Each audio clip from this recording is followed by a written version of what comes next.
with that, if we would go to testifiers that we have here today.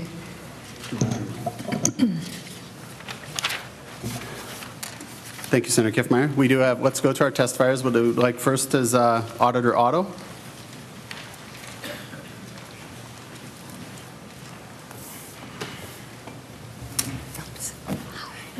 Thank you. And testifiers, please state your name and your organization prior to testifying. Thank you. Yes. Thank you, Mr. Chair. Rebecca Otto, the State Auditor, and I have someone from my office as well that will testify in just a moment, if that's okay.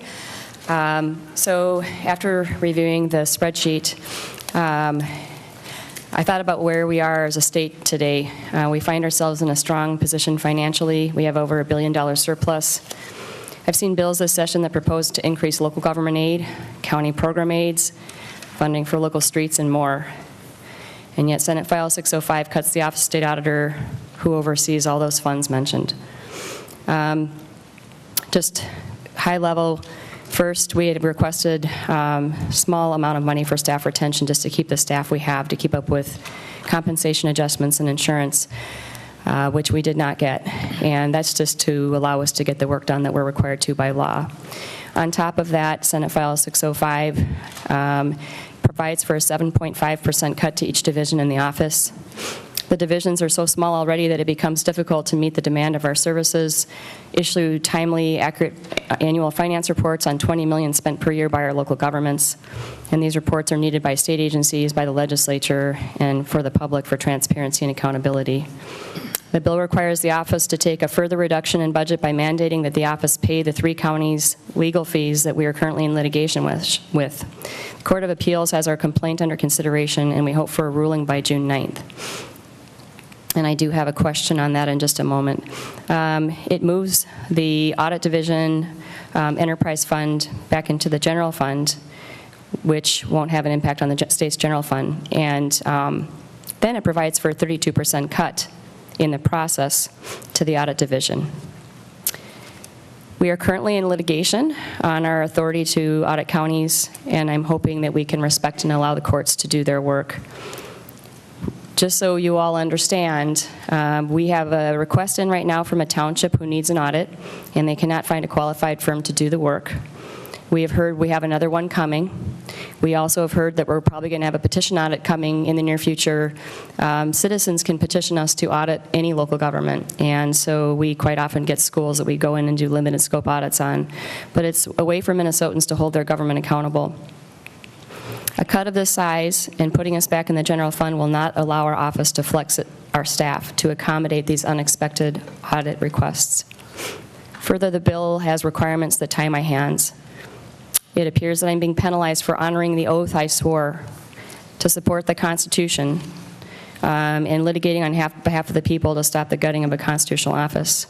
So the bill has a requirement that if we have any future legal costs due to my upholding the oath, where I put my hand on a Bible and swore to uphold the Constitution of our state, the expenses are required in this bill to be paid out of the Constitution Division, which funds me. The effect may be not having a state auditor and or reducing our ability to do outreach and training. By reducing the funding of the office, you reduce staff levels, and it will reduce the amount of work we can complete, which is required by law. Another really important piece that our office provides is that we're a deterrent to misuse of public funds. So in special investigations, we prevent and uncover fraud, waste, and abuse at the local level. We work with local law enforcement officials regularly in investigating possible theft of local funds or assets. We actually have subpoena power, which private firms don't have, and it's needed at times to get records to do our work. Lots of Minnesotans call us every day to make inquiries or report concerns to our special investigation divisions regarding local government financial activities and legal compliance issues. We're the only place that they can call with these concerns. They report per diem payments to county commissioners where they're doing double dipping, conflicts of interest within the government. There was a taking of a park shelter by someone on a city council. They didn't have permission. Townships making financial contributions to charter schools, which they're not allowed to do. Someone paying the bills for their personal bar from taxpayer money. A special district purchasing a big piece of equipment they didn't have the authority to use from a live auction, which they didn't have the authority to do. lack of internal controls at municipal liquor stores where things happen that are not good, ensuring that local governments are complying with contracting and bidding laws, including something we had to issue on the St. Cloud schools around their roofing, payroll and pay issues where either someone is paying themselves something they shouldn't be receiving, and there aren't proper internal controls. We've seen cities providing non-monetary benefits to employees that are not in compliance with the law. And we saw a city treasurer who appeared to have received over $34,000 in unauthorized checks, and it was a very small city. So the work that we do is critical to people's trust in government in Minnesota, and it takes staff to do the work, and we are very, very slim as it is right now. I wanted to just have you, allow you to have the opportunity to hear from Kathy Doctor from our Government Information Division because of the work that they do that's absolutely critical to good government in all of your communities. Mr. Chair, if you would entertain her for a moment, let her speak. Thank you, Auditor Otto. Ms. Doctor, please state your name and your organization who you're with. Thank you, Mr. Chair. My name is Kathy Doctor. I've been with the Office of the State Auditor for almost 30 years. I started out in the Audit Division, spent about 5 years there, and spent about 22 years working in the Investigations Division. In the last 3 years, I've spent in our Government Information Division. I'm a CPA and a Certified Fraud Examiner. Our division consists of 1 director, myself, 5 staff members, who are 2 research analysts, 3 accounting officers, and 1 part-time staff member, or 1 intern, excuse me. Our GID staff receives and reviews financial reports and information from over 3,300 local units of government. We've got towns, we take a look at the financial information for towns, cities, counties, and special districts, as well as some lobbying information that comes into us. We analyze this information, and we put that information into 9 reports that are issued from our office. They're all financial reports.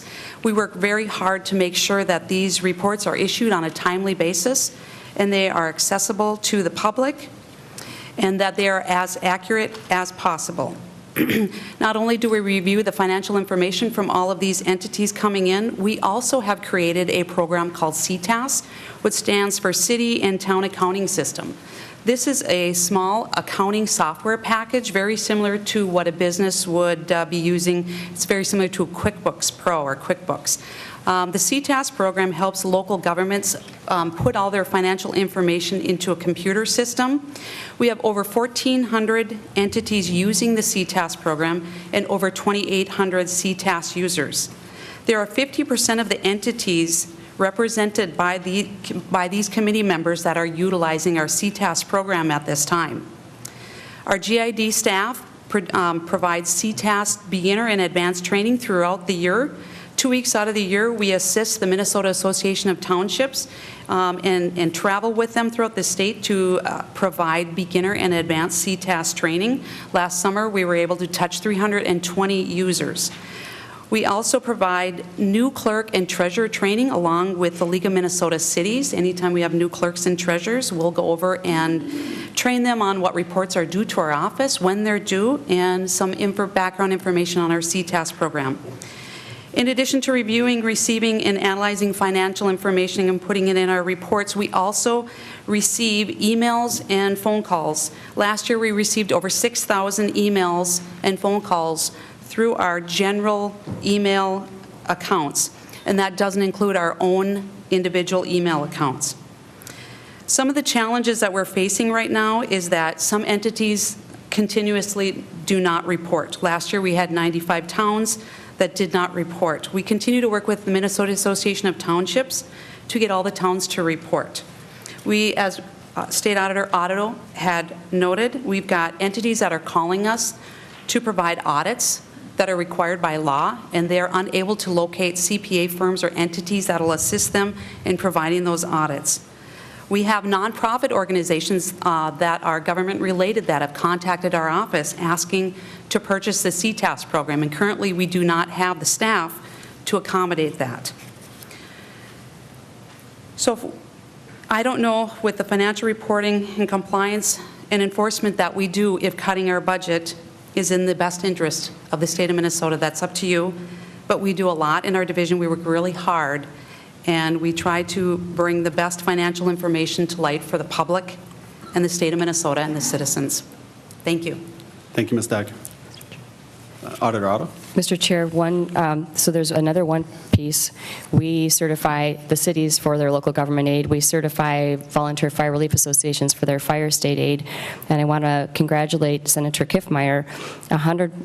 She has 14 fire reliefs in her district, and all of them received their first round of fire state aid. Congratulations. So she has quite a few. Senator Westrom has 27. You have 14, Senator Kiffmeyer, but only 48% of his are certified for first round. But there's still time.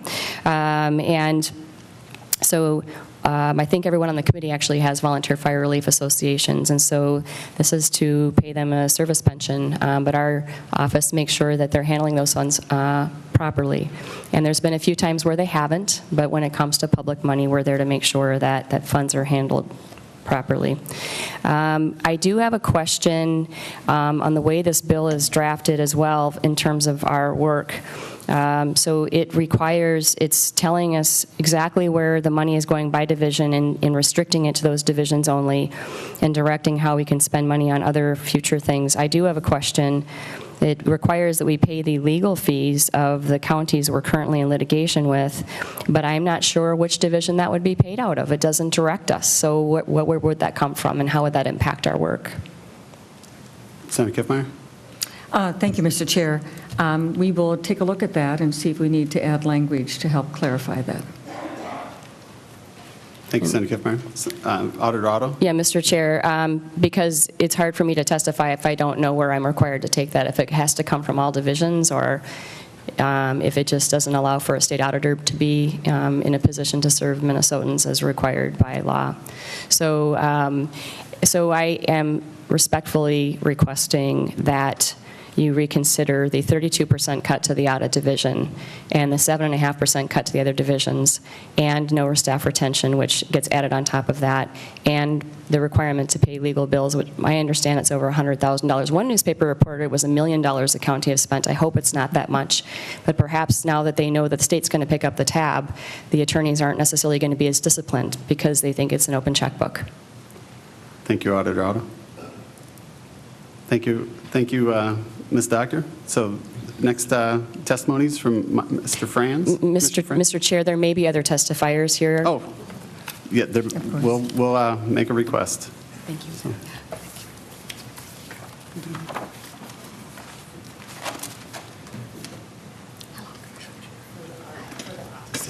Welcome. Of the state auditor. We'll also include them. Thank you, Auditor Otto. Commissioner Franz, please state your name and the organization you're with. My name is Myron Franz, Commissioner of Minnesota Management and Budget. Thank you, Mr. Chair and Madam Chair, for the opportunity to testify today. For the record, I just want to make sure that I had the opportunity to present some of the governor's concerns about the across-the-board cuts. What I'll do is talk a little bit about the bill in general and the enterprise effect of some of the cuts, and then talk specifically about the MMB cuts that were made. Senate File 605 cuts the operating budgets of state agencies anywhere from 5 to 7.5%. But let me be clear, this arbitrary cutting of agency budgets is an approach that the governor does not support. Governor Dayton has made it clear that he will not accept arbitrary across-the-board reductions in agency spending. He has insisted that all proposed budget reductions identify the programs and services that will be cut. This budget does not afford that clarity. We must all be aware of the uncertainty that the state budget faces this year. Minnesotans see it every single day in the news coming out of Washington, D.C., whether it's cuts to federal health care spending, cuts to state program grants, or uncertainty over future economic growth. Our state leaders must recognize the importance of budgeting strategically. Governor Dayton has made it clear that his #1 priority this session is maintaining fiscal responsibility. His budget proposal invests in the services that Minnesotans deserve while saving $200 million for the high degree of uncertainty that we face today. The governor's budget is strategically focused on the needs of each individual agency. Instead of the wholesale agency cut approach of Senate File 605, the governor has worked closely with commissioners to determine each agency's operating budget adjustment, starting with agency need based on known necessary costs. Understanding that we must keep public service careers in state government competitive today, each request of the agencies also includes an increase in total compensation as well as employer pension costs to cover the governor's recommendation to improve the funding status of our pension plans. The governor's budget includes agency operating adjustments that recognize the expectations that Minnesotans have the state government provides high-quality services. He understands that maintaining services means covering expected cost growth in the next biennium through inflation. We have been thoughtful and strategic in putting together our budgets over the last several years. Instead of arbitrary budget cuts, we should be proud of the relatively lean state government Minnesota currently operates. In comparison with other states, when measuring the number of state employees per capita, Minnesota ranks 35 out of 50 states, or the 15 lowest, meaning we manage a lean workforce per the number of people served in Minnesota. With respect to the cuts to M&B, Senate File 605 arbitrarily cuts the base budget of Minnesota management budget by 7.5%. The governor has asked for additional investments to keep the best talent and the highest level of service the department can provide.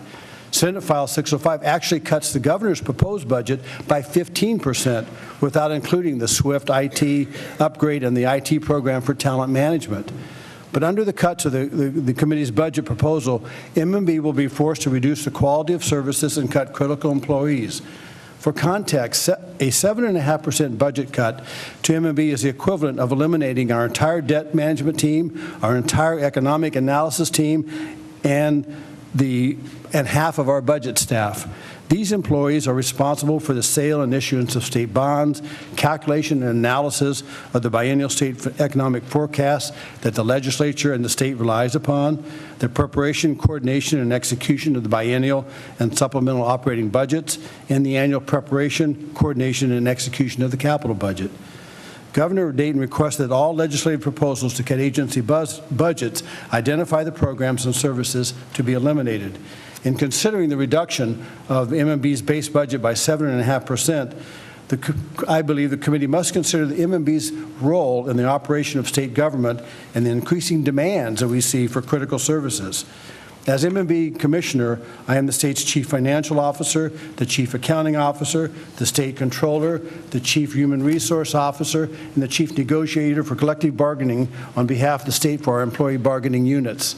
M&B has about 240 employees, but our responsibilities and scope of work are increasingly extensive and complex.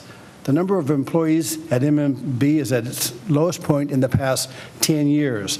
Yet the statutorily required work has increased, and the number of people served in Minnesota has grown. In 2011, M&B had about 305 employees, about 20% more than today. The state's population has grown. We've seen increased pressure on inflation, and we've seen increased demands for the role of M&B.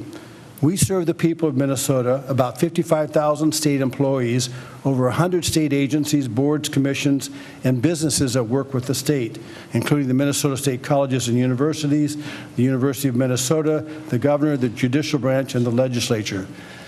The duties and breadth of the scope of M&B's work is broad in terms of the budget preparation, the forecast, the sale of bonds, the maintenance of the general accounting records of the state, the financial records of the state, the budgetary statement for the agencies, the operation and control of the forecast and the budget preparation.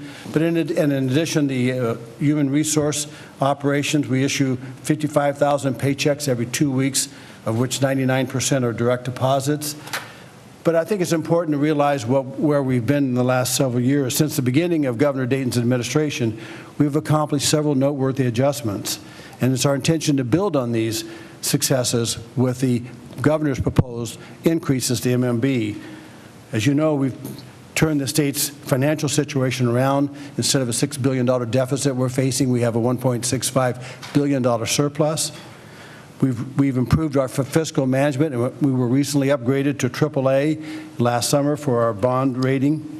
We have financed various bond issues over the last several years, saving over $132 million in debt service cost.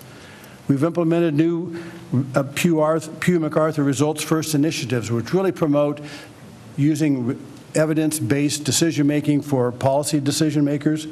We've placed an emphasis on the diversity of the state's workforce, and we're proud of the fact that we are hiring people that the hiring of people with disabilities has increased from 5.8% to 6.3%, and the hiring of racial or ethnic background diversity has increased from 9.7% to 14.9%. We've consolidated our labor and employment management team. We've improved our transparency website so that people can go on the website on any given day and see all the transactions that are involved in Minnesota state government. We're very proud of the positive effect the Minnesota government has had in Minnesota, and particularly MMB's role in that. We're particularly concerned about the lack of funding for the SWIFT upgrade. The statewide integrated financial tool system hasn't been upgraded since it was brought online in 2011, and it will no longer be serviced by the company in January of 2018. To subject the state's financial records to that lack of support is simply not sustainable and not what would be done in the private sector. We've requested some additional funds in the area of compliance and risk management to add about a little over 8 positions to help mitigate the risk in Minnesota state government by including more people to provide statewide payroll services, debt management division support, and also to create an office of accessibility to make sure that citizens can access all parts of Minnesota state government. We've also requested money specifically in the IT and personnel area to increase our talent management system so that we can attract and retain the very best employees as demanded by the people in Minnesota.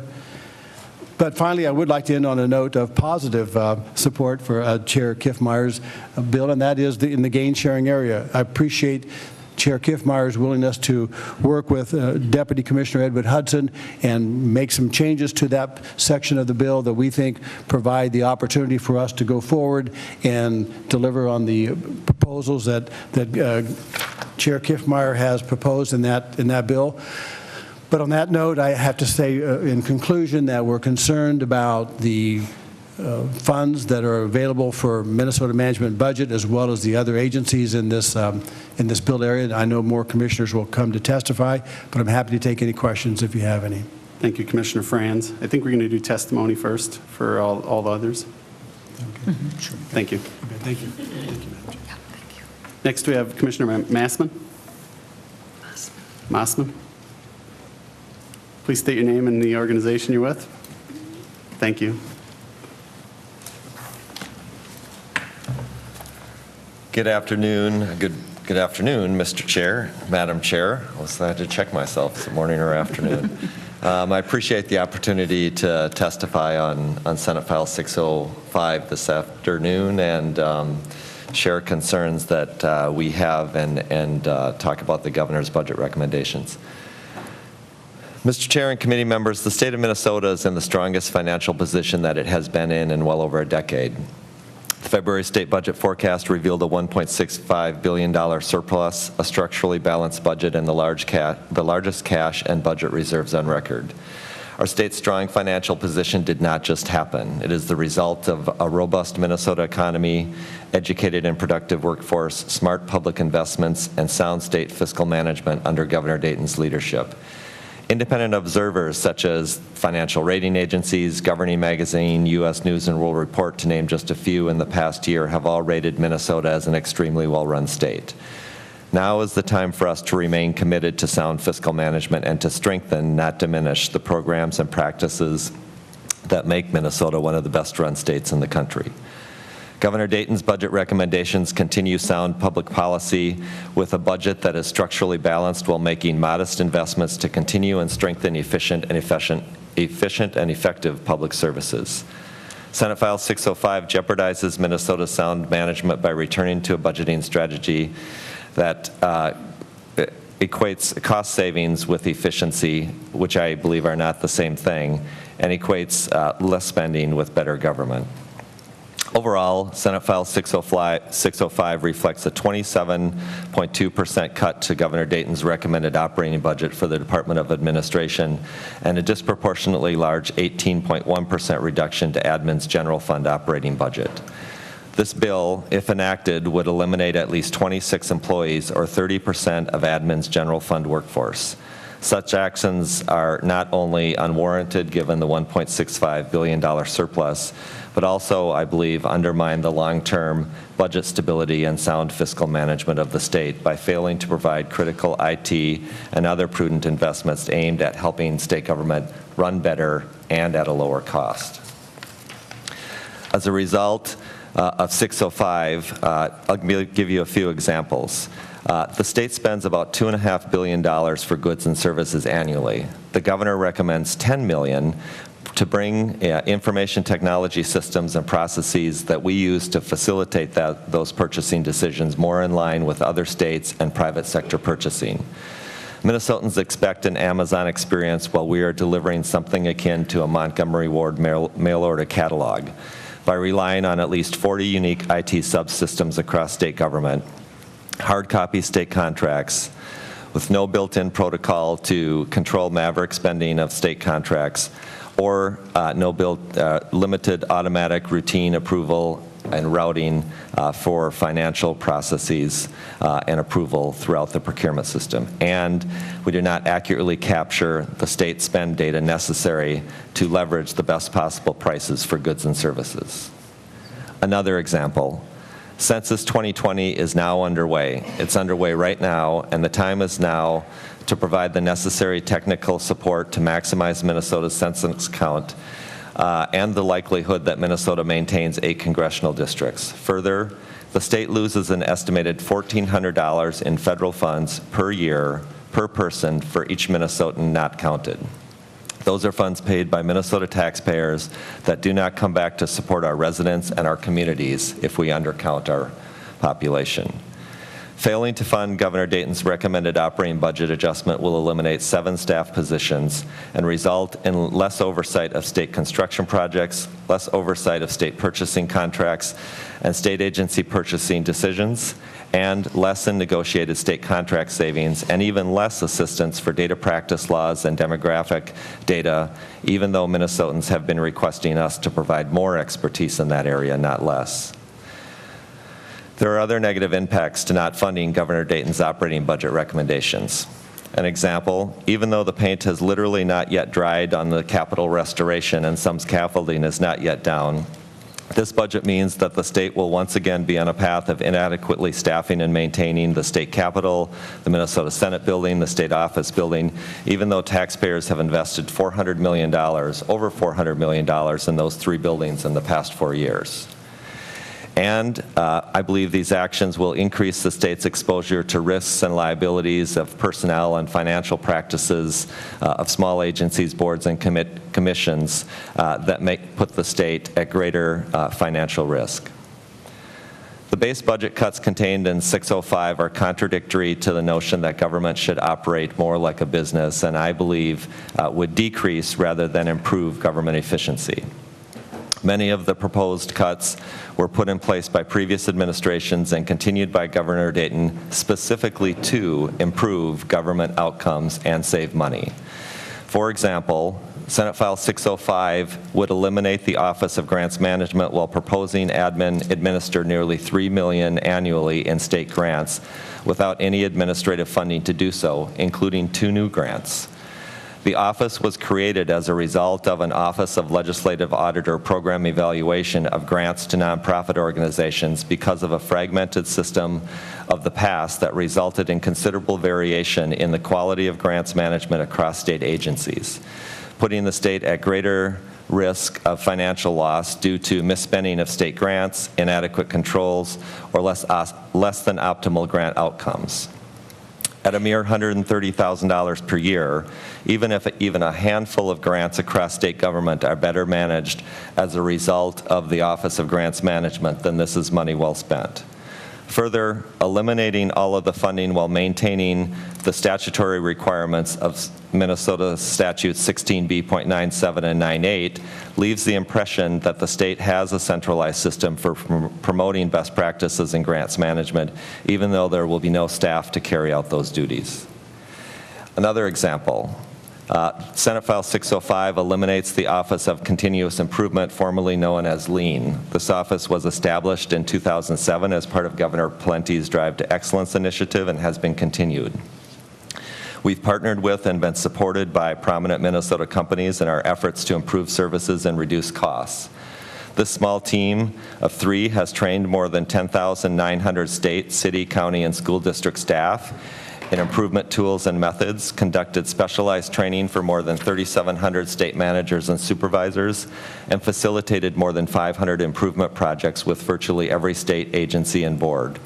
Current projects range from improving an agency customer support center to streamlining HR functions and consolidating an agency's financial operations. Senate File 605 also eliminates funding aimed at the Minnesota Olmstead Plan, which helps us ensure that people with disabilities are living, learning, working, and enjoying life in the most integrated setting. After 18 months of implementation, only 30% of the Olmstead Plan's measurable goals have been achieved. Specifically, without this funding, admin cannot support the Olmstead Subcabinet's Prevention and Abuse and Neglect Committee, which is working to minimize the conditions that result in nearly 52,000 reports annually of Minnesotans to the Adult Abuse Reporting Center, and working to improve the employment opportunities for people with disabilities. Currently, Minnesota ranks only 34th nationally in employment of people with developmental disabilities. And I believe that the reductions are unwise because I believe they mask budget cuts that will reduce the efficiency of shared services available to state agencies and result in admin having to charge agencies for core government functions like mail services, accommodations for people with disabilities, and human resource and financial management services. I want to talk quickly about the SMART program itself. The Small Agency Resource Team program is widely recognized as a very successful shared service model across state agencies for human resources and financial management. It should be expanded, not contracted. The state operates numerous small boards, agencies, and commissions with limited staff who often do not have the expertise in key administrative functions and whose budgets are set with a focus on achieving their legislatively mandated mission. With extremely small budgets, the overhead cost of administrative functions is often a much greater share of the entity's overall budget than it would be for a larger agency. Providing a direct appropriation to admin for the SMART program ensures that resources are in place to do these services for these small agencies. Under Senate File 605, the use of SMART would instead be optional for most small agencies, boards, and commissions, and without a corresponding increase to their budget, increases the likelihood that some entities will choose not to use SMART, believing that they can save money. This change will not only impact these small operations and limit their focus on their statutory missions, it will likely impact the progress the state has made in eliminating questionable spending or inappropriate HR practices. The professionalism of administrative services within small boards and agencies has truly improved in the decades since SMART's inception. This shift represents a cut financially and administrative expertise to small agencies that are currently served by the program. And then also I would like to touch on the changes that Senate File 605 makes in a couple of other areas. First, requiring the funding for cybersecurity come from the Odyssey Fund means that resources that have wisely been set aside by agencies like mine for investments in things like better document management, website work, and improvements to real estate and construction service project management systems will instead potentially have to be redirected to cybersecurity rather than funding cybersecurity directly. Also, we're concerned about the $3 million adjustment and reductions proposed for Minute and how that will impact state agencies' budgets and costs. Additionally, I want to point out that the elimination of the rider language in the Senate appropriations area that specifically calls out that part of that appropriation is for the purpose of paying the Senate lease costs is potentially a violation of the bond covenant that provides for financing to be used to pay for construction of MSB. To be clear, as the financing document themselves, the debt incurred to pay for the construction can only be repaid from a source specifically appropriated for that purpose. Failure to restore the language could put the state in default position and risk a downgrade in the state's credit agency. I also want to talk, Madam Chair and members, just briefly about concerns that have been brought to me by several other agencies with regard to the language related to rulemaking in Article 2, Sections 7 and 8. The language included in those sections directs agencies to go through the expense and effort of formal rulemaking processes and at the very end, allow the legislature to deny the rule. This language is redundant and places impediments on the efficient agency operations for a couple of reasons. First, we're concerned that the current process, the current process already requires full participation of all interested parties, the public, the legislature, and state agencies. The language could cause delays and increases in costs if the legislature chooses to act after agencies have gone through an extensive process of engagement and establishing the rule and have that decision made at the end rather than having that input as it is currently under law throughout the process. In addition, the Office of Administrative Hearings is already in a position to make sure that state agencies have the authority to adopt the rules that they have been proposed and provide that independent verification. Further, under existing law, the legislature clearly has the ability to change the law and to mitigate rules that they believe are either too broad or to repeal them altogether. The reality is that this has been a rare occurrence and that the legislature always has oversight to make those changes if they are not happy with rules. And finally, with regard to the affirmative defense language for rules that could have an impact of over $50,000, we're concerned that the result of the net effect of this would be that most large commercial, public works, and mining projects, for example, that include wetland impacts would trigger this provision.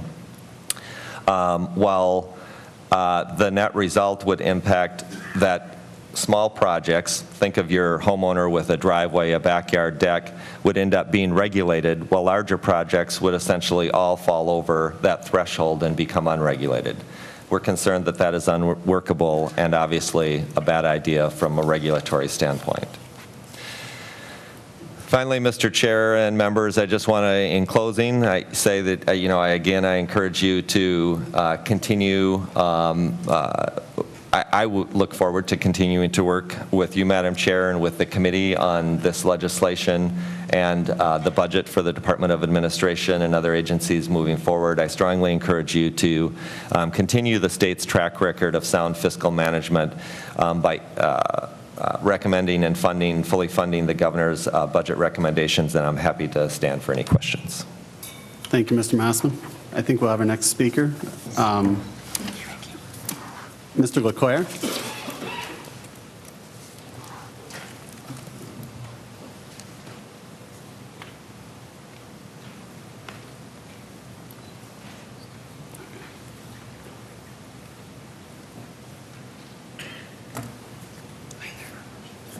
Mr. LeClaire, please state your name and the organization that you represent, and I believe, please keep it brief to under 3 minutes, your testimony. Yes, Mr. Chairman. Thank you. You have my statement in front of you, I believe. I'm just going to read the one-page statement. My name is Brian LeClaire. I do not represent anyone other than myself. Madam Chair and members, greetings. It is a real treat for me to be back in a Senate committee room with you.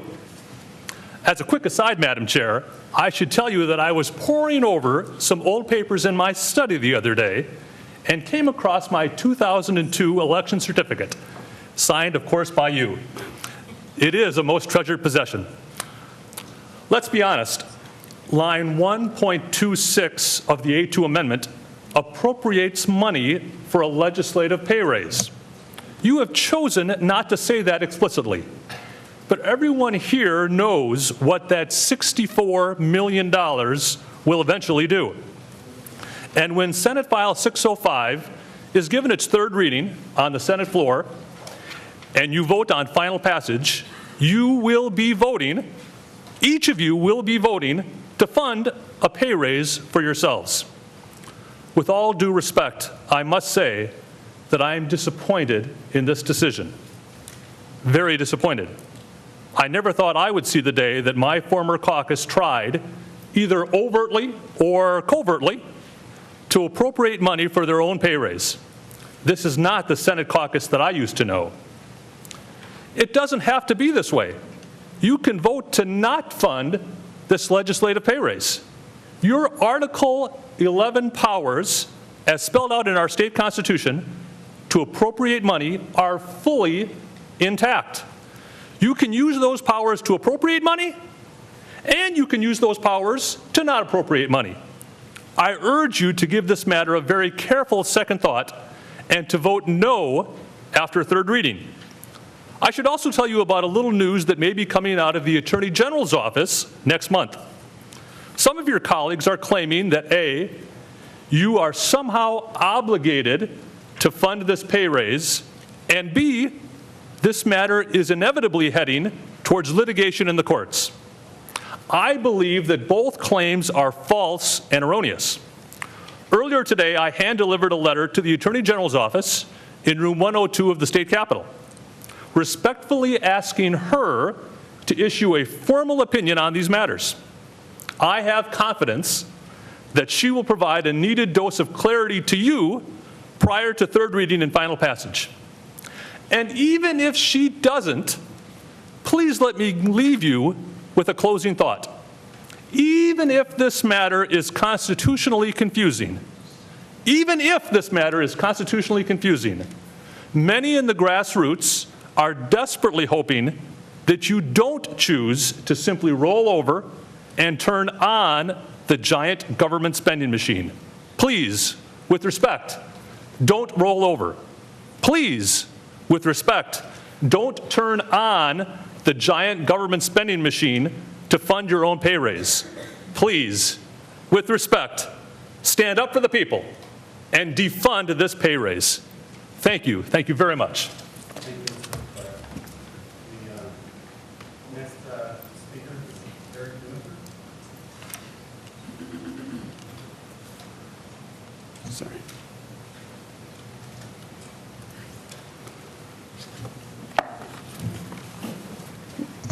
Mr. Nicker, please state your name and the organization who you're with.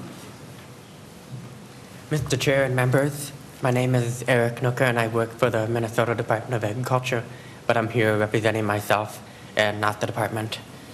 Thank you for the opportunity to testify today. I'm here to talk about the proposed elimination of the appropriation for the State Agency Accommodation Reimbursement Fund. This is on the spreadsheet under the Department of Administration on line 63 of the change item spreadsheet.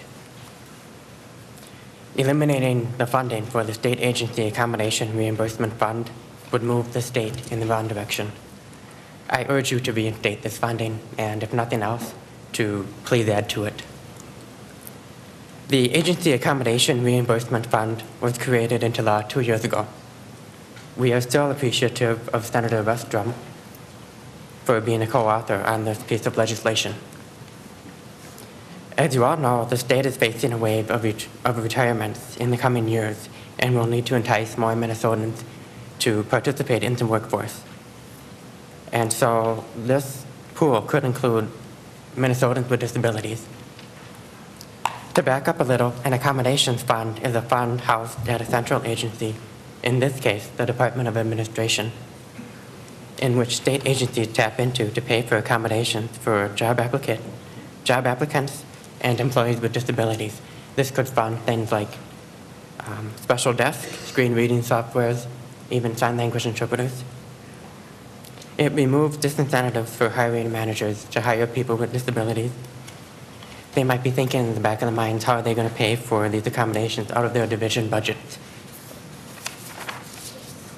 A central accommodations fund is recommended as a best practice for hiring more people with disabilities by many agencies and organizations. These include the Employee Assistance Resource Network, the Equal Employment Opportunity Commission, and the National Governors Association. Private businesses and other governments use centralized accommodation funds as well, including IBM and Microsoft, as well as the University of Minnesota. Since I became an employee with the Minnesota Department of Ag almost 2 years ago, I have personally benefited from these funds. I have a master's degree in soil science, but it was a struggle to find a job in my field. And perhaps this could be contributed to my hearing loss. Maybe hiring managers saw my cochlear implants saw the sign language interpreter in the room, and in the back of their minds, they were thinking, how would this be paid for? So this fund allows the Department of Agriculture to tap into these resources that they didn't have in their line item budget when they hired me. So this levels the playing field so I can be a civil servant and work for the state that I call home. Eliminating the funding for the accommodation reimbursement fund will send a signal to other employees, potential employees, that the state is not interested in their services. It also could reintroduce the conscious or unconscious bias that a manager will have when hiring someone. You know, maybe they won't be able to afford hiring a person with disabilities. So this fund is even more important now for state employees and applicants because of the proposed cut to state agencies, the budgets of state agencies. So in the 2 years that it's been introduced, the State Accommodation Reimbursement Fund has not had sufficient funding to meet all of the requests. So if anything, the Accommodation Reimbursement Fund should receive more funding, not less. People with disabilities want to matter, to be employed, and to contribute. I want to matter. Please reinstate funding for the Accommodation Reimbursement Fund. Thank you. Thank you, Mr. Nooker. Next, we have testifier, Commissioner Bauer.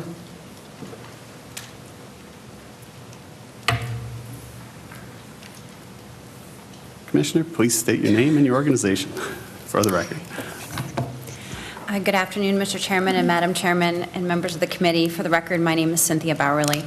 I'm the Commissioner at the Minnesota Department of Revenue. We appreciate the opportunity to testify on Senate File 605, and I want to go through a number of our deep concerns about the bill and its impact on Minnesota taxpayers. Our customers are also your constituents. As a starting point, we are in a strong budget position in the state of Minnesota, and the governor's budget delivered a plan for delivering efficient and effective service to Minnesotans. First, Senate File 605 fails to fund either of the governor's recommendations with respect to the agency's operating adjustment or targeted investments to meet growing demands. These recommendations were made after significant review and consideration of our customers' needs and our operational costs. And as we have already shared with you, we continually seek ways to reduce our costs, and we have already faced a reduction of staffing level of over 200 employees from just a few years ago. Failure to fund the governor's request for the operating adjustment for the department alone will mean a loss of 121 employees who work each day to serve Minnesotans. And the additional investment in the governor's budget is essential for the many new demands we are getting from our customers, such as addressing new patterns in fraud and the growing number of customer requests for guidance on complex tax issues. The approach that Senate File 605 takes is, in addition to not funding the governor's request, is an arbitrary reduction of either 4 or 5% for our operating budgets. The bill further reduces base funding by over $11 million for fiscal year 2018 and 19. And this reduction will result in an estimated reduction of an additional 77 employees. I want to be very clear, this bill represents an about $32 million less in funding than is needed to simply maintain our current levels of service to Minnesotans. That is an effective cut to current service funding of over 13%. It will mean a total reduction of an additional 200 employees. The bottom line is that this funding level will result in significant reduction to services to Minnesotans. Our budget is nearly entirely general fund, and the majority of it supports our highly trained and dedicated employees who deliver the vast majority of services to Minnesotans. Without these employees, customers will be negatively impacted. We will see significant delays in processing tax returns and refunds.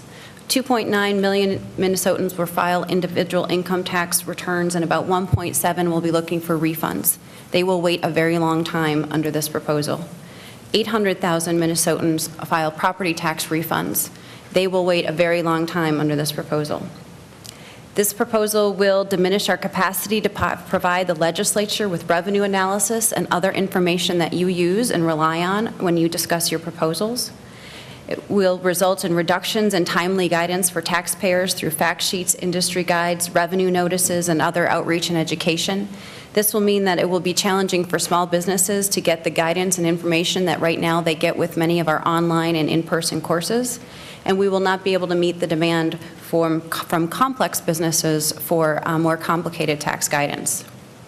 Customers will have a difficult time reaching someone by phone or email and will experience longer wait times on the phone or in our lobby.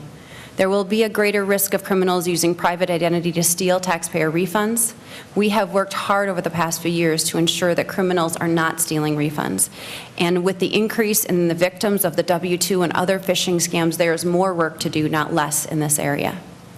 It will reduce the security of taxpayer information, and the consequent risk of a breach and other disruptions for taxpayers will increase. We will have fewer skilled staff to find those furthest from compliance and bring them back into compliance, meaning that we will not have a level playing field for all taxpayers across Minnesota. Audits will take longer to complete, which is going in the opposite direction of what we are hearing from our customers about what they want to see in timeliness around audits. It will delay taxpayer appeals and the resolution of disputes.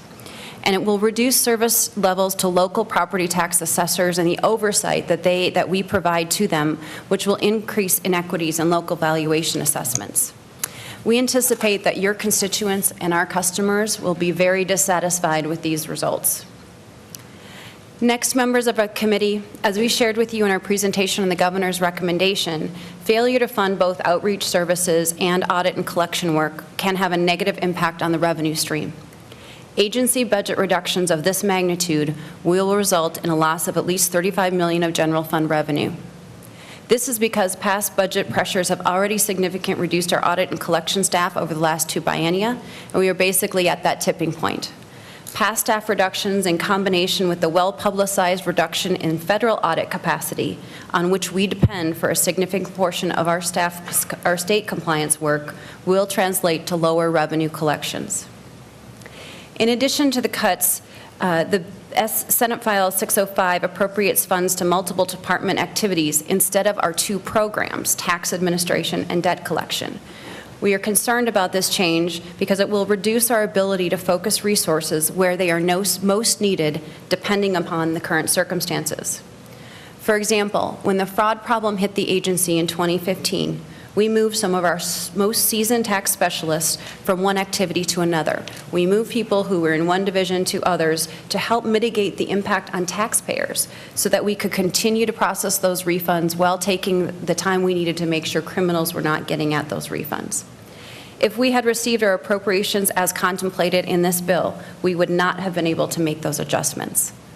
By appropriating to multiple activities, the legislature will tie our hands and we will lose the ability to respond in real time to quickly changing needs. Finally, Mr. Chairman and Madam Chair and committee members, we are concerned that the bill fails to make the changes requested from the Board of Assessors. Current law requires the board's fees to cover its cost to operate, not the general fund. The proposal in the governor's budget reduced the general fund expenditures for these costs and satisfied the board's obligations under the statute. By failing to provide the board with the fee schedule and the revenue from those fees, the bill and the board's governing statute will remain in conflict. And next, committee members, I do need to take a moment to address the failure to fund the Minute request, particularly its request around cybersecurity. There are about 120 Minute employees who work alongside us at Revenue each day, and personal cuts to Minute will result into the reduced ability for us to use technology or additional costs through agency rates. We cannot overstate the importance of ensuring that the data across the state is secure. For us, that means millions of Minnesotans' tax data and financial information for over 400,000 businesses. This must be secured, and this bill puts that security at risk. Thank you, Madam Chair, Mr. Chairman, and members of the committee for the opportunity to share with you the significant negative impacts that this funding level would have on Minnesota taxpayers, and we urge you to reconsider and fund the governor's proposals. Thank you. Thank you, Commissioner Bauerle. Next up, we have Commissioner Baden. And if there are others who wish to testify, if you could please come forward and line up, and then be prepared to provide your brief comments. Thank you. Please state your name and your organization. Thank you, Mr. Chair, committee members, Madam Chair. My name is Thomas Baden, Commissioner of Minnesota IT Services, and thank you for giving me the chance to come and be with you today and testify in Senate File 605. Minute's most significant concern with Senate File 605 is that it provides insufficient funding to address the immediate cybersecurity needs and threats facing the state. All funding for cybersecurity included in the bill would need to be spent on data center consolidation, which is also mandated by the bill. Data center consolidation is a critical step in bolstering Minnesota's cybersecurity defenses, but only if the consolidation occurs alongside increased investment in the cybersecurity tools, staff, and services that are needed to protect those consolidated data center operations. That means that under the bill, there would not be funding available for needed vendor services for things like denial of service attacks, penetration testing, after-hours monitoring, and cybersecurity insurance, advanced cybersecurity tools and their ongoing support, as well as the staff that we need to take action to address the vulnerabilities based on what those cybersecurity tools provide us in information. To the extent that the bill does fund cybersecurity, it largely does so by redirecting existing IT spend from other critical technology functions. For example, Senate File 605 would mandate the redirection of funding for projects planned for by agencies in the upcoming biennium through the Information and Telecommunications account. Otherwise, you may have heard it described as the Odyssey Fund. So essentially, it's redirecting those projects that were already funded and in flight, shifting those over to cybersecurity. Moreover, the majority of the projects that would be defunded under the bill are for modernization, for upgrade or replacements of systems that are needed in order to support more efficient and secure operations. While the bill provides $2 million in general fund support for cybersecurity, it also mandates a reduction in Minute's general fund appropriation for the upcoming biennium, totaling $3 million from personnel cost reductions. The net impact, thus, is a $1 million reduction in Minute's general fund appropriation. The bill attempts to mitigate the impact of the reduction by providing authority to transfer savings that occurred from other funds. But as a chargeback agency held to federal cost allocation requirements, it's unclear how Minute could capture those savings without overcharging agencies, violating federal requirements, and incurring federal liabilities that would have to be paid. This reduction in general fund support, combined with the redirection of existing fund dollars to cybersecurity, would likely shift costs to the Minute rate package, resulting in increased costs for agencies paying for Minute's rate-based services. The governor's proposed investment in roughly $27 million for the upcoming biennium and roughly $5 million per year ongoing reflect the level of investment needed to effectively respond to growing cyber threats and protect citizens' data. It's essential that we address these threats head-on. Redirecting funds from other important functions creates additional risks and simply shifts the cost of cybersecurity investment to agency operational budgets. I encourage the committee to reconsider the full funding of the governor's request for cybersecurity. I thank you for your time, and I would offer to answer any questions, but I think that's a foregone conclusion. But I will offer at any time to meet with you further, Madam Chair. So thank you. Thank you, Commissioner Baden. I did want to add one positive note, if you wouldn't mind, Madam Chair. Funding the accessibility assessment personally makes me very happy. I think we need to assess our IT systems to determine our ability for our staff and public with accessibility issues and take that challenge head on very mindfully and thoughtfully. So on a personal note, thank you for having that in the budget. Thank you, Commissioner Baden. Next testifier, please state your name and who you represent prior to testifying. Thank you. Thank you, Madam Chair. My name is Michelle Thielen. I'm from Minneapolis. I'm here today as a guardian of future generations. We are here to ensure that you perform your public duty to ensure ecologically healthy land, water, and air for the benefit of future generations.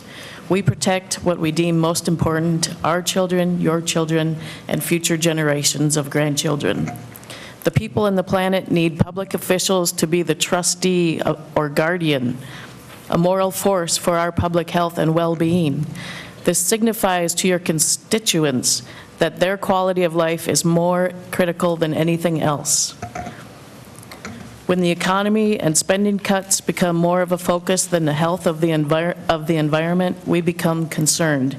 Isn't the basis of a healthy economy a healthy planet with healthy people? When the air and waters become more and more polluted and we destroy our lands, what is our future? What legacy are we leaving to our children? We, the people, need you all to be a guardian, a public trustee, a moral force, and hold sacred our public health and well-being. Your role is to protect the common spaces so we can breathe clean air and drink clean water. Drastic spending and removing rules and regulations equals removing protection to citizens. True democratic engagement requires the free, prior, and informed consent of the community affected by the decisions. The community should have the right to say yes or no to these things that affect their future. We urge you to expand your way of thinking from an either-or approach and seek solutions that ensure the rights of the people. So as you consider the issues before you, please make it your responsibility to take into account how it affects the citizens' rights to clean air, water, and healthy land, no matter what our race, ethnicity, or socioeconomic status. And how will your voting affect present and future generations' quality of life? Thank you. Thank you, Ms. Pion. Next testifier, please state your name and your organization. Please keep your, if you can, keep your comments to a couple minutes. Mr. Chair, I was, in the essence of time, I just wanted to make sure that our testifiers identify what part of the bill they're testifying for or against. So that would be very helpful if you would tell us what in the bill you're testifying for or against. Thank you. Thank you, Senator Nelson. Thank you, Mr. Chair and Chair Kiffmeyer. My name is Richard Kajewski. I'm the Public Affairs and Communications Director for MAPE. The reductions in this bill cause us great concerns. These cuts appear to equate to over 200 FTEs, as we've heard the previous testifiers indicate, to a significant amount of those 200 already. The 4 to 7.5% cuts are real cuts to real people with families to support, a full days and weeks work to put in, and with mandated and expected continuation of their work being done by current employees. This places an undue hardship on current employees who are frequently understaffed, as demonstrated by the needs of each agency expressed to this committee, and at a time of a $1.65 billion surplus. Under Article 2, Mr. Chair, this bill includes language changing the current practice used by the Subcommittee on Employee Relations. I won't belabor that too long since we just heard the bill last week, but it does politicize the contract approval process. It delays contract implementation. It creates issues with health insurance and open enrollment. This impacts or has the potential to impact 50,000 employees and up to 125,000 lives. You cut minute services by $3 million for, quote, personnel efficiencies rather. This is another unprescribed cut that will surpass over 30 additional layoffs. This comes at a time when there is more projects and more needs for staffing. You cut the labor relations budget, almost the cost of 1 FTE, and while I don't represent those people, they do negotiate all the state labor agreements, which is a significant heavy lift during this upcoming time, and it's going to seriously delay our ability to settle employment disputes. Finally, on line 33.11, you create oversight into our rights to collectively bargain with this administration. A contract that is approved is defined under 16A.14, which is in the bill, would seriously impede on agencies' ability to manage unplanned needs through existing funds. Furthermore, your statutory right to get negotiations updates and provide advice, even be in meetings, you've added language that goes far beyond and infringes on our rights, even obligations to negotiate in good faith. It politicizes this process once again, and you could create a disincentive to actually settle a contract, negotiate, or even meet under this provision. Furthermore, this comes at a cost to state government. Thank you. Thank you, Mr. Kajewski. Our next testifier, please state your name and your organization, if you could, to what section of the bill you're testifying for. I'm Marla Votz, and I'm testifying on my own behalf. Thank you, Madam Chair and Mr. Chair. I just have a short statement regarding the cuts to the state auditor's office. I'm a Minnesota resident troubled by this deep cut to our state auditor's office. This kind of cut erodes my confidence in complete and dedicated oversight. I have seen what has happened in other states like Kansas and Wisconsin that attack this kind of oversight. It's not good. People lose confidence in their state government. When oversight is targeted, it takes away our trust for our state government. That's it. That's my statement. Thank you. We appreciate it. Do we have any other testifiers? Please step forward. Please try to keep your comments brief. Please state your name and the organization that you're with and you're representing, as well as the section of the bill. Thank you. My name is Martha Morrison from Stillwater. Thank you all very much for this opportunity to speak. I will not be speaking on details of this legislation, but I do want to speak and urge you to reject it because of the across-the-board cuts in budgets and because of the new restrictions it places on litigation between the state auditor and any counties or agencies that may audit. I want to speak on principle today. I think that each one of you was elected to serve the public. And I believe that the best way that you can serve the public is by supporting our public servants and our government agencies. It's your job to give our public servants and the agencies they work for the funds and the tools they need to do their job for the people. And any success or failing they may have reflects on what you do today and what kind of a budget you give those people. The across-the-board cuts that I see in Senate File 605 do not help government serve the people, and I don't believe that they help you fulfill your job of serving the people. You were also elected to protect the people, yet the budget cuts and other burdens in Senate File 605, especially to the state auditor's office, take away proven and valued protections. For these reasons, I urge you to please vote against Senate File 605 as it now reads. Thank you. Thank you for your testimony. Do we have additional testifiers? Please come up, state your name and the organization you're with, and if you have specific sections of the bill, please highlight it. Madam Chair, Mr. Chair, members of the committee, my name is Henry Jimenez. I'm the Executive Director of the Minnesota Council on Latino Affairs, and I'm here today to testify against the reduction in general funds for the Admin SMART program and associated requirement that all customers pay fees directly to admin for these services. The Council is a proud customer of the SMART program, and we see it as one of the best investments the state can make to deliver efficient services to Minnesota, and I'd like to take a few moments to explain why. As Executive Director of one of the smallest agencies in the state with an FTE of 3 to 4 staff, I know that I am responsible for managing a team of employees fairly and properly, and for being a good steward of the state's tax dollars. I'm still learning my position and the finances of the state, as you can imagine. It's a lot. I've been here for a year, and so I depend a lot on the SMART agency. I also know that it would take me years to understand the complexity behind hundreds of pages of financial and human resource policies, the dozens of state contracts and compensation plans, and to keep up on the changes in these rules and regulations if I'm to do things right. I believe I was hired here to do some of that, but also because of my expertise to provide information and advice to the legislature and the governor's office on the Latino community and not on finances. Thankfully, as a SMART customer, I know that I have a strong team standing behind me who knows the rules and can explain them to me so that I can make the right decisions for my agency, my constituents, and all of Minnesota. The Council currently receives SMART services free of charge. However, Senate File 605 would change that.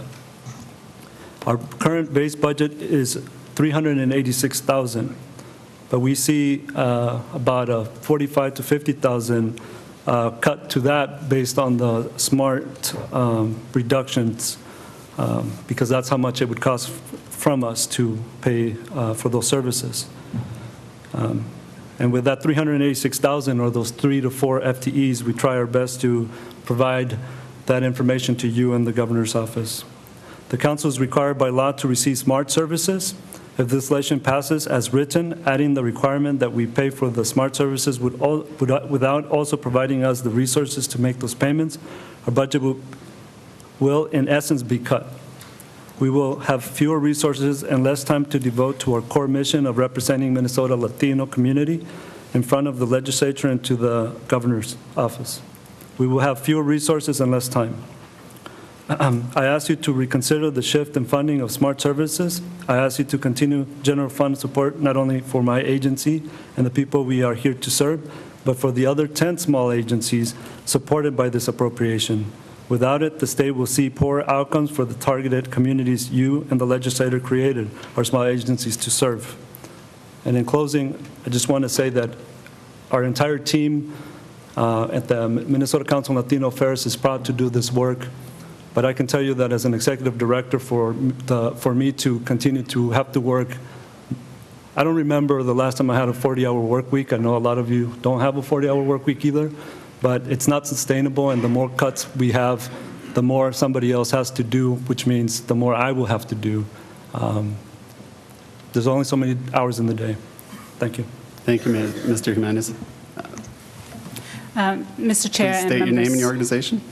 Mr. Chair and members of the committee, thank you for the opportunity to speak to Senate File 605. For the record, my name is Sia Her, and I am the Executive Director at the Asian Council, and for the purpose of my testimony this afternoon, I am going to speak specifically to Section 16, lines 27.12 to 27.13.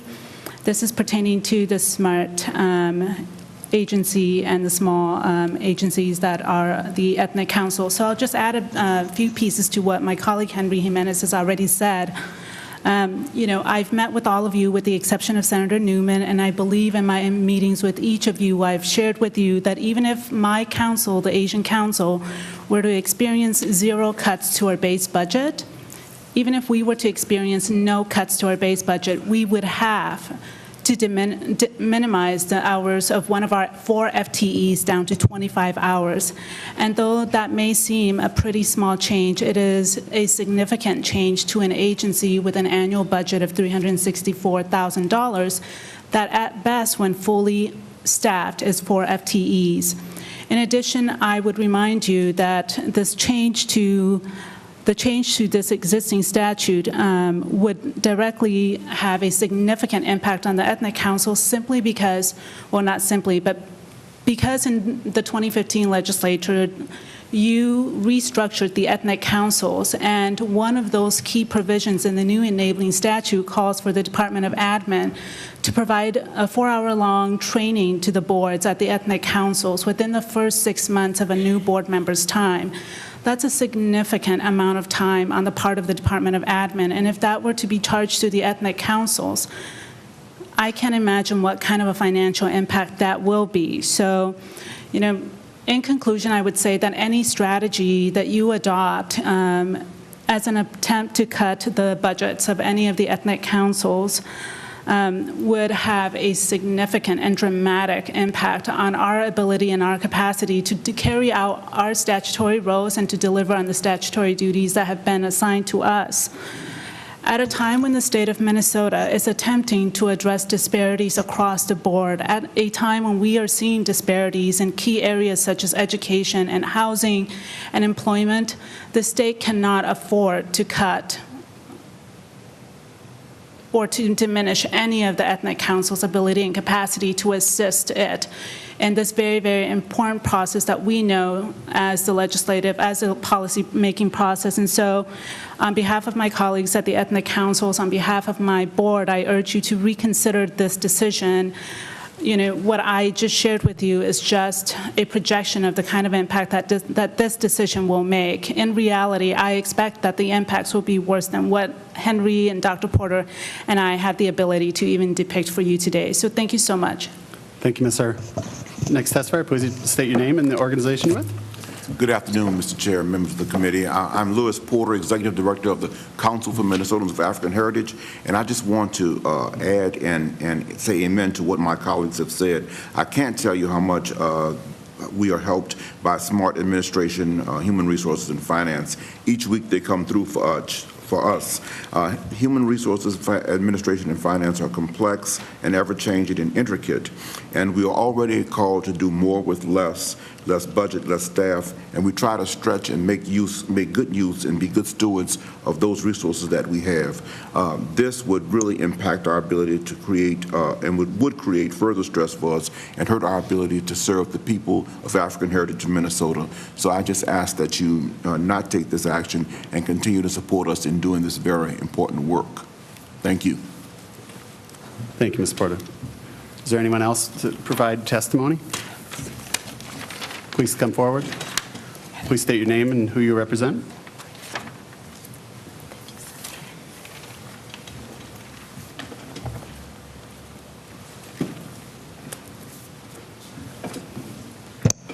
Thank you, Mr. Chair and Madam Chair. My name is Dan Thomas Cummins. I am here today just as a citizen and actually as a constituent of Senator Carlson's. I just wanted to testify. I wasn't even planning on it today. I literally just wrote it down.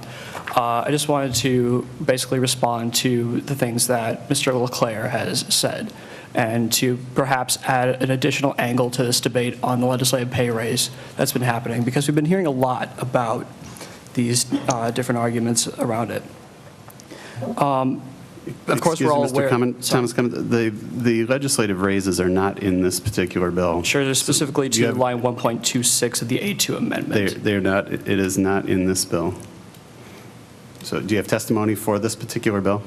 I was planning to respond to something that was put on the record in this committee meeting. Thank you. Do you have a very brief comment, Mr. Porter? Yeah. Or I'm sorry, Mr. Cummins. Thank you. Yes, just that the reason that I'm testifying today is because that pay raise is important for the state of Minnesota. We've already heard about, the constitutional question about whether the authority was taken from the legislature to the Constitution, et cetera. But there's a more important point here, which is that without that raise, only people who can afford to take 5 months off of work each year, only people who can afford a $31,000 a year salary could actually take the job. And I'll be quite honest, because I'm not a former senator, but I was a former senator from the Youth in Government program through the YMCA. Because of that experience and a couple other experiences, I'll be very honest, I'm very strongly considering running for office at some point.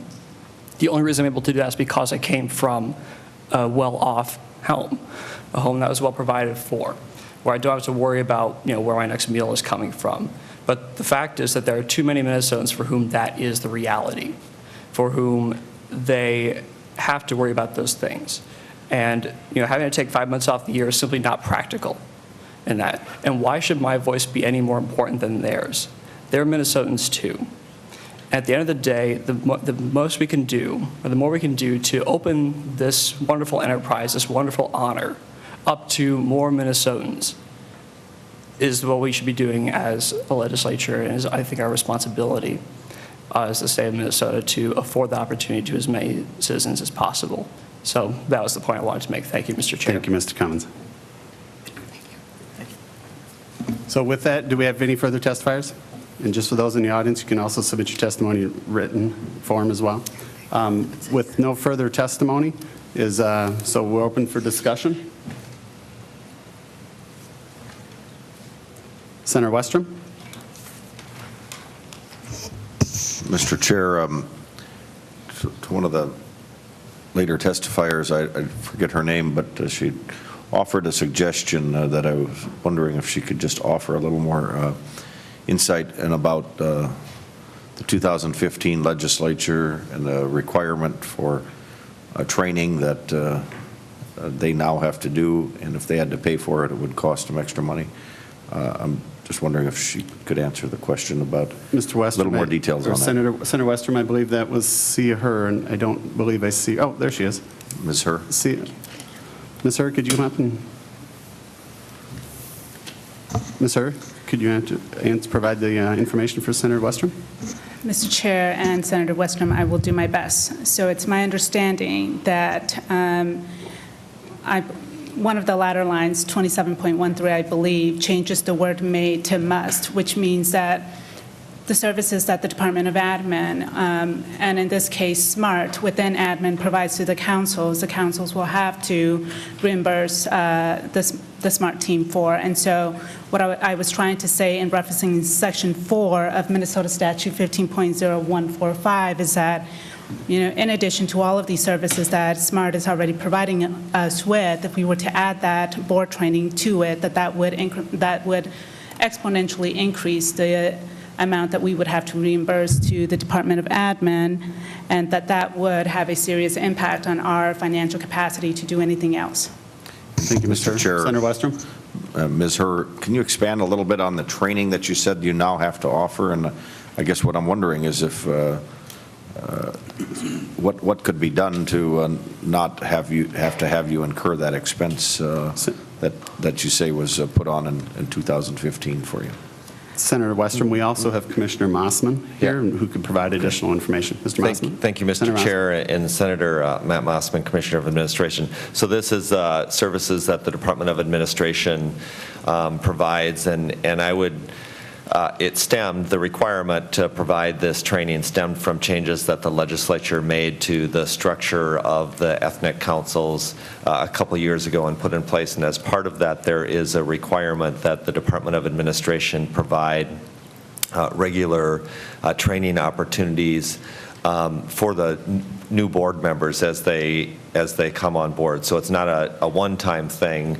Members are going on and off the board, so we offer that training yearly, I believe it is. And I would just say that, like many of the costs and services of a central service agency like the Department of Administration that we've been talking about today, I would just make the case that I think that this is really money well spent. It would be, as Ms. Herr is saying, absolutely a financial burden to the small boards and commissions if we needed to pass the costs of doing this along to them, given their small budgets. But I think in the end of the day, the structure for these organizations and others like them that the legislature has put in the law often means that these small agency boards and commissions have boards that routinely have people coming on and off them that are members of the community who might not have necessarily a lot of experience in governance and in the operations of a board and how to do that effectively.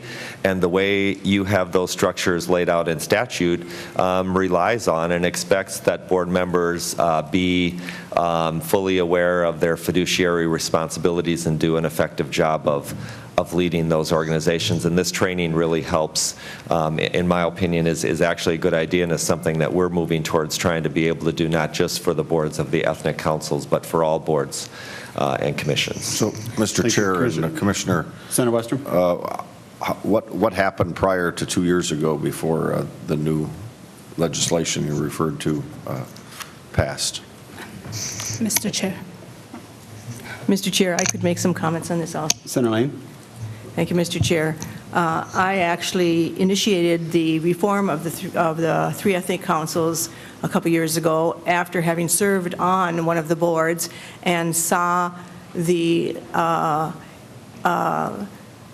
complacency that had set in over like 35 years and saw the potential, if they could get back to their mission, you might say, and so revised the statutes for all three of them the same so that they would get focused on mission, focused on the task ahead of them.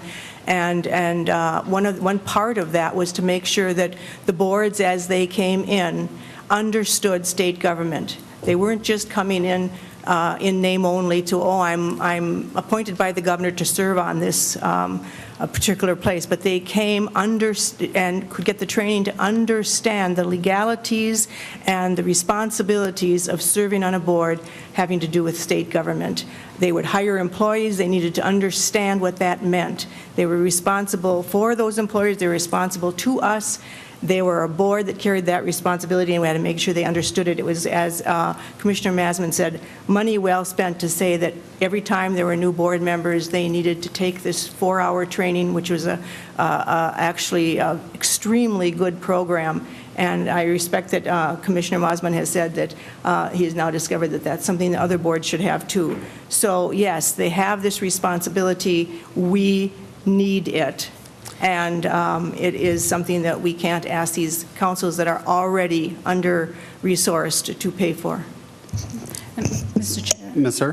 Mr. Chair and Senator Westrom, I would add to what Commissioner Masman and Senator Lane have already said by saying that prior to the 2015 restructuring of the ethnic councils, that each of the councils had their own enabling statutes, and there were no required trainings for the boards. And so many of you who were around in 2014 recall that the Office of the Legislative Auditor came out with a report, a program, an audit report on the ethnic councils, and one of the findings was that the board members didn't necessarily understand their roles and responsibilities as board members on these state agencies. And so this provision in the current enabling statute 15.0145 was a direct response to one of those key findings in the OLA report. And I will be the third to just reiterate what Commissioner Masman and Senator Lane have said, and that's that this board training has been one of the best things you as a body have, one of the best decisions you have ever made on behalf of and for the ethnic councils. You know, as executive director, I mean, I interact with my board members on a regular basis, and right after the first board training, right after the 2015 restructuring, the board members that were returning board members, what they said while walking away from that 4-hour training was, Sia, why didn't you ever mandate this for us before? And my response was, well, I haven't been around that long, and the 2015 legislature just made this a mandate, just mandated this training. And so I give you that, and I would say that this is probably one of the most important provisions in that enabling statute, and we're very, very thankful that the Department of Admin is there to step in with their expertise and their knowledge about what these boards may need in terms of information in order to carry out their responsibilities well. Thank you. Thank you, Ms. Sir. Senator Westrom, any follow-up? Okay. Senator Nelson. Thank you, Mr. Chair. And Senator Kiffmeyer and Sia, let me just say that I missed part of your discussion. I was up visiting with constituents, but I do want to go on record for stating how helpful the councils have been. In just the last 2 years alone, they have sponsored the Building the Pipeline for Teacher Diversity, which was a great provision last year. We did not get that, but we've taken parts of that and have really expanded on that. And now we have, this year we have the Teachers of Color Act, Senate File 1555. And again, that is something that all of the councils worked on jointly. And so I want to go on the record commending you, Sia, and all of the other councils as well, and their executive directors, I don't know if I see any here today, for their good work, Mr. Lewis, Mr. Porter. So we are very glad about that. And I also wanted to note, I didn't hear all of this discussion here, but when I saw that the discussion was on the councils, I wanted to make sure here, and I looked at the spreadsheet. I do not see any reductions to the councils. And for that, Senator Kiffmeyer, I appreciate, as I think all Minnesotans do. So I just wanted to commend you, commend the Council on Minnesotans of African Heritage, the Council on Latino Affairs, and the Indian Council as well. So well done. Thank you, Mr. Chair. Senator Lane. Just taking this opportunity on the basis of what Senator Nelson has just said, to say that there is a problem that we have not yet solved, which is that based on past history, which we don't need to go into. The Asian Pacific Council receives less money than the other two. This disparity is very difficult because they are all barely handling it, but the Asian Pacific Council is especially underfunded. I would love to see them at an equal level of resources. Ms. Herr? Mr. Chair. Would you disagree? Of course not. Mr. Chair and Senator Lane, thank you for bringing up that point. I would just add to it that the Asian Council represents the fastest growing community here in the state as well as across the nation.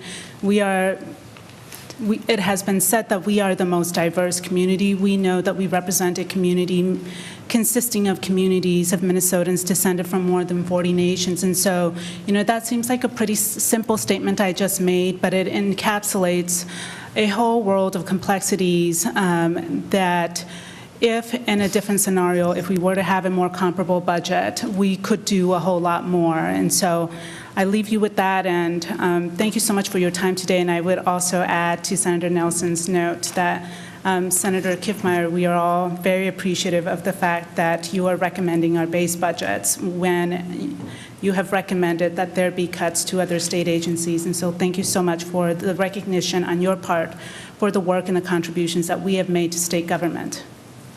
Thank you, Ms. Herr. There's no further discussion. Senator Kiffmeyer, final words? Thank you, Mr. Chair and members. And so I just want to clear up, though, in regards to SMART, having been involved in the Sunset Commission and others like that, I spent a lot of time with the councils, the advisory councils, and they are a very important part of it, but the SMART program was always intended to be paid for. It saved them a tremendous amount of money because out of their budgets to hire all these other different things. So SMART in itself, even as they paid for them, was a significant savings and a lightening of their load of responsibilities. In regards to accommodations for those with disabilities, it's delightful to see how many are being engaged and involved in our regular daily life. I see that with my sister, who is in a group home and works with WACOSA, and just so appreciate it. But it's so fun to see them in a variety of ways in all of our areas. We really appreciate that. But just to remind you, state law already requires each employer to make those accommodations, and that's been a long-standing required state law. So I thought maybe some folks wouldn't know that. So thank you, Mr. Chair and members. I ask for your vote of support for Senate File 605 as amended. Senator Rest? Senator Rest has requested a roll call. It's granted. So with that, Senator Kiffmeyer renews her motion to for Senate. I'm just renewing it. Just read it into the record. Is renewing Senate file the motion, Senator Kiffmeyer, for Senate File 605 to be as recommended to pass as amended and be sent to the Finance Committee. Roll call has been requested. Please take roll. Senator Kiffmeyer? Aye. Cran? Aye. Carlson? No. Jasinski? Aye. Kent? No. Lane? No. Nelson? Yes. Newman? Aye. Rest? No. And Westrom?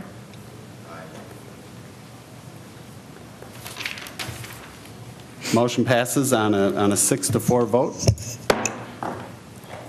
And that's all the business we have before the Government Committee today. We'll adjourn. Thank you. Thank you.